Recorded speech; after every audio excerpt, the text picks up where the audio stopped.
We go in 2-on-1 the sleeve. Go to look to pull the wrist over your head, pull your knees to your chest. Your inside arm zombies up through the middle. Pull the hand behind your head and wrap the arm up. Initially, a lot of times you're gonna have to grab the back of the head here to break their posture, especially early on. There might be a lot of resistance. So just maintain that. If their head comes up, sometimes you'll want to reach up, grab the back of their head, pull it back down.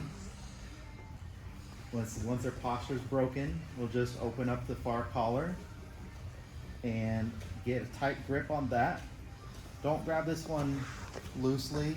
Try to put tension on it before it even gets started by just pulling and opening it up with your free hand. Pull it down and feed your 4 fingers in. Then we're going to come to the other side and insert our 4 fingers into the near side collar like that. All right, so this is the stupid simple one that we talked about last week. So now this hand's pulling, this one's pushing. That's pretty much the extent of the move. It's the equivalent to like the Masapo choke from the person's closed guard when you're on top of them and you just put your fist, drive your fist into their neck. It's kind of what we're doing here. So Trevor's choice here is to kind of go into the choke and deal with it, or he might try to pull back to alleviate some of the pressure. But whenever he pulls away, his arm gets more exposed. So that's the dilemma. When his arm gets more exposed, I can slide my leg up his back. If you can place your foot on the top of the back. If not, the main idea is to slide your knees up. And so the other thing is, as he's pulling away here, his elbow is now slipped a little bit and it's getting closer to my elbow. So that means I can use my elbow to drive pressure behind that.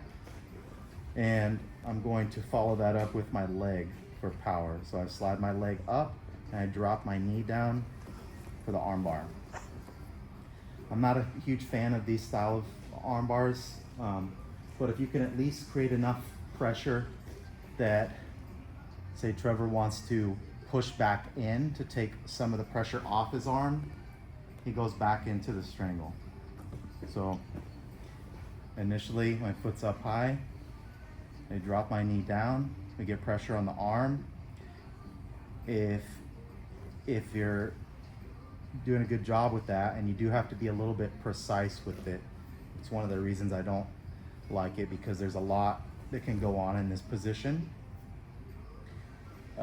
Trevor's either gonna push back in and go into the strangle, or he pulls away and exposes his arm more.